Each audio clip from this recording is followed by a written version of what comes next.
Good evening, Karina Carvalho with ABC News. 3 gas companies have avoided being slapped with unprecedented export restrictions by agreeing to supply more to the domestic market.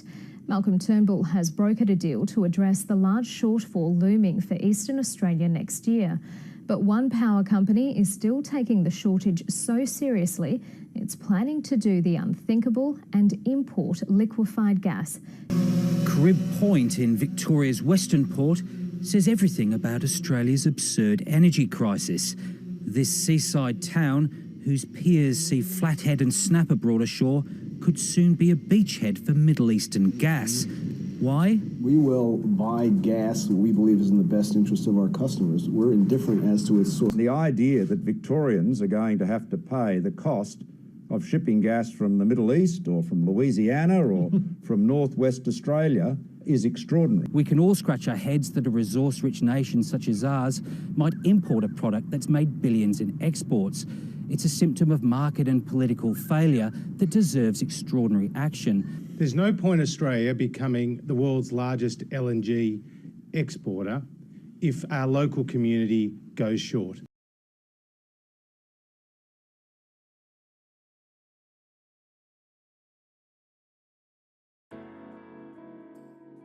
So my name's Zoe.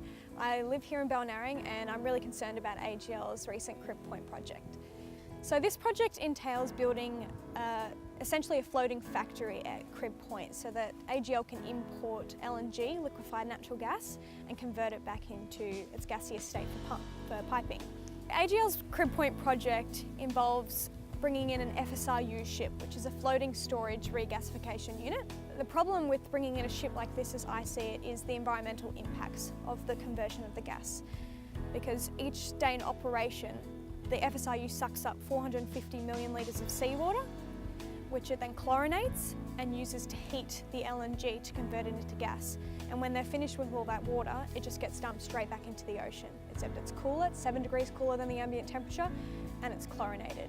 And this is going to have devastating effects on the marine ecosystem and on the broader food chain as well, because it's so delicate. There's a range of other issues with this project as well. It's not just directly impacting the marine life, but you also have problems with light pollution, you have problems with sound pollution and how that's going to affect migratory birds and other species on land.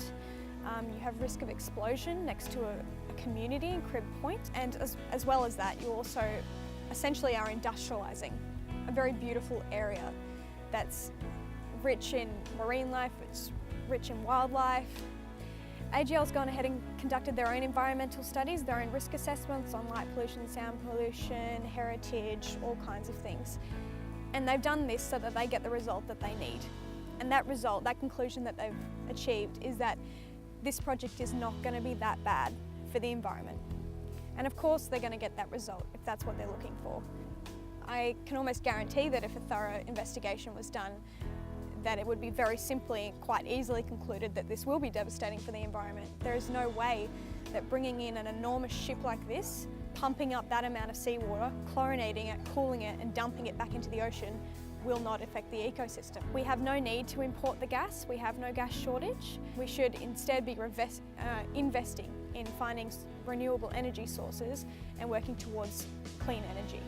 I feel AGL's company is ignoring that and trying to see where they can make short-term profits during this transition period. If AGL were to listen to the community, to listen to what people are saying at the information nights, to listen to what people are saying on social media, they would see that this is not what people want. People down this end of the peninsula are very environmentally aware. They're aware of the consequences of a project like this and of the destruction it's going to cause to the ecosystem, and they don't want it to happen. And as for the community money, I'm not, it sounds, yeah, so they've kind of pulled this figure out of nowhere to put, that they're saying they'll put into Crib Point community. To me that sounds a bit like a payoff. It's almost like take this and then turn the other way kind of thing. And that money in a long-term scheme isn't going to do anything for the community. There are so many opportunities here to capitalise instead on ecotourism and education. So there is a Save Westernport campaign. It's been growing popularity since more people have been learning about it, because the fact is AGL's kept this fairly under wraps. They've done a few information nights that haven't really been advertised at all, just a small date that's popped up on their website. They've had a few walk-in sessions, but they certainly haven't gone out of their way to let people know that this is happening. That seems a little bit dodgy to me because it's really important that people know this is happening. We have a number of social media platforms. No AGL Gas Save Westernport is our Facebook page, or the savewesternport.org website.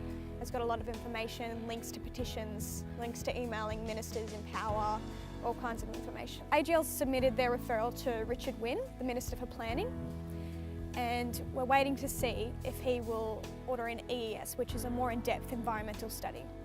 And it is so important, in my opinion, that we get a very thorough environmental study on a project like this. It needs extreme scrutiny, because if there's going to be any sort of environmental impact with this project, which there will be, it shouldn't go ahead.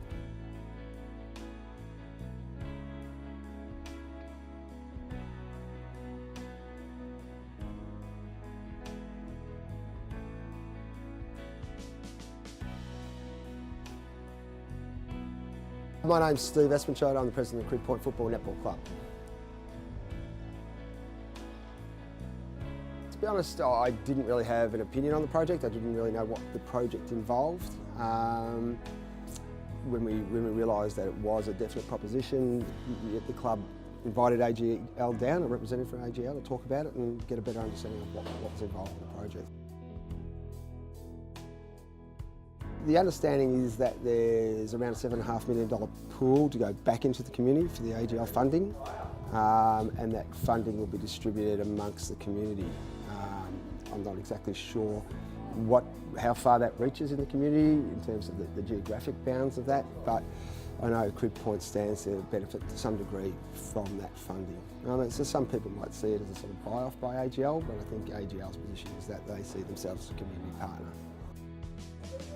Obviously, to a club that is, all clubs a battle to survive on a year-to-year basis, the funding would be important to the club from both an infrastructural perspective, that is building facilities, and just general support to the club on various levels. Maybe it might be power rebates, etc. Who's to know? We've had enough discussions with AGL what sort of format that may take, if it were to happen, but at this point it still hasn't even happened in terms of the actual project going ahead. And I think it's fairly dependent on what happens with state elections, and obviously the campaign against the project is fairly strong. I come from a fairly green perspective myself. Look, I think in anything that's happened within Westernport Bay, the debate needs to be had, because it brings the controls, etc., to a place that make the project acceptable, for want of a better word. No one ends up railroading the project either way. What does worry me at the moment is the hysteria around the project, that there isn't reason to debate. There's been no reason to debate. There's a lot on social media, there's posters being put up everywhere. I'm fine for people having a perspective, but where is there actually being a rational debate? People are sprouting things that are very contrary to the facts that the company puts out. The truth, I suspect, lays somewhere in between, and we're just not getting to that truth. The environmental side is saying X amount of litres of water are going to be pumped into the bay, it's going to reduce the temperature by 7 degrees, it's going to be a catastrophe, etc., etc. AGL are saying otherwise, X will be pumped out. It'll have a very minimal effect. The chlorine output will be so minimal it dissipate by the time it hits the bottom that there won't be any death to marine life. There's merit in both arguments, but let's just have the rational reasoned debate. We do want to maintain the environment, we don't want to ruin the environment, and yet there's an opportunity here for development or support to community infrastructure that probably hasn't been here in the past. Worry is also that a lot of people are having a say in this debate that may not even be from within the area, that people are external to the area. And when I say external, I mean not even from around the Westernport region, that are probably inflaming the debate, I would say. That's my take on it.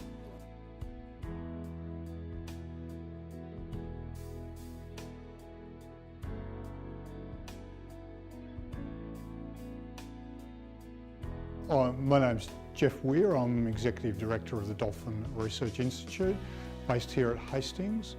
And we do three things. We do research, on long-term research on the dolphins and now more the whales as well in our region. We do lots of education programs for school children, adult groups and wider community. And we also have our ICA Care Ambassador program, which is something I'm very passionate and proud about. That's enabled 5,500 young people to learn to be young environmental leaders and help change the community's understanding and behaviours. So we were first approached by AGL probably it must have been nearly a year before it generally went public, and that was from the point of view of them coming to ask us as to who they should be talking to, who are the ones that are going to be interested and want to actually get involved and maybe have concerns that need to be resolved. Normally what happens is that a business like AGL would just go through the process of doing enough investigations that they need to start a formal application to government to be able to get approval. What's happened with AGL that's quite different is that they've been completely transparent from day one.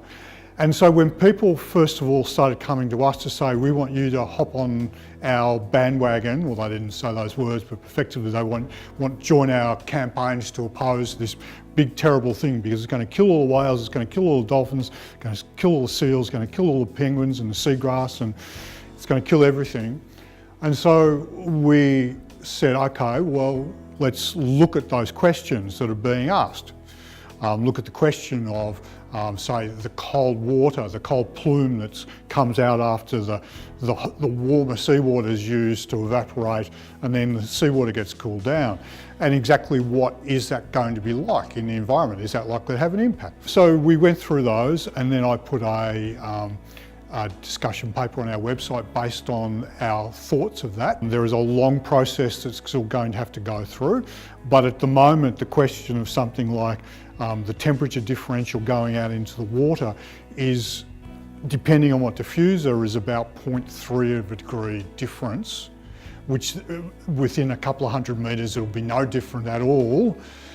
The likelihood of that having an impact is not very great.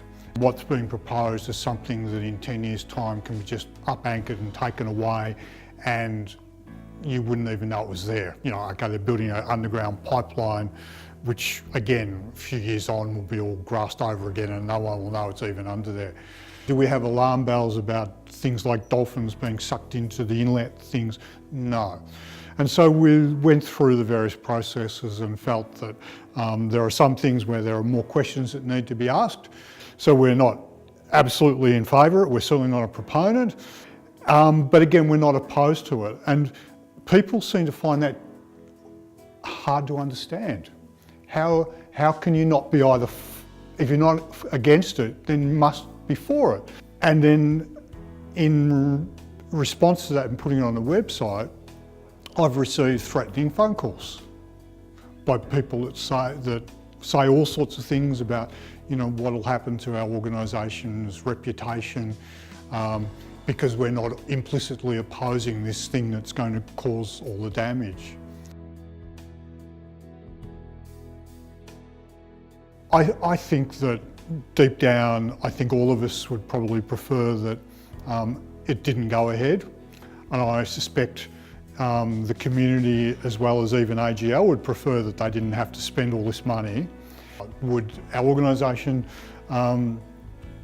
consider putting in an application for funding under that? The answer is yes. We receive funding from SO and BHP and BlueScope at different times for different things. If there was ever any condition put upon those funds that you wouldn't come out and be critical of the company, then we wouldn't take it. I find it hard where I've got a lot of years and a lot of experience and a reasonable understanding of a broad range of things in this space. I find it difficult to get to the bottom of this stuff and think, yeah, I really understand this well enough to be able to say definitely one way or another. Yet people who don't have any understanding in this stuff are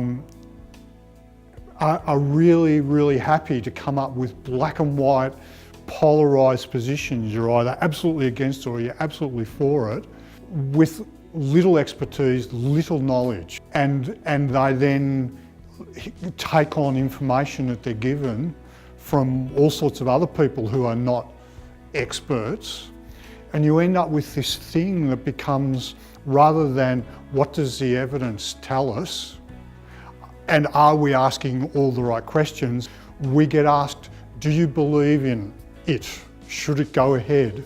Not what does the evidence tell us? Is there strong environmental evidence that there's going to be impacts? Based on where it is at the moment, there are some unanswered questions and further studies that need to be done, clearly. But do we see that it's going to be absolutely Armageddon, so we should be stopping it? The answer is no.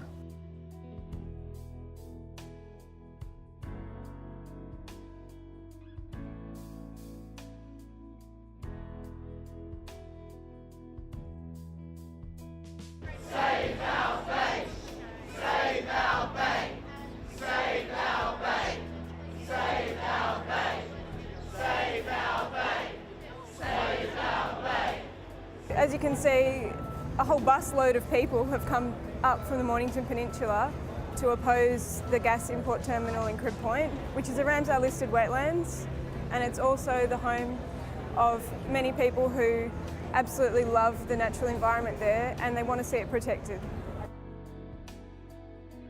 And I certainly don't want to be fighting water wars in 20 or 30 years from now, so I think it's time that we protect the climate that we've got. We've got shelter, we've got food, we've got clean water, so we have the potential to now invest in other resources. It's so much cheaper to use renewable now. I'm here today because I don't think we need gas at all. It's a fossil fuel.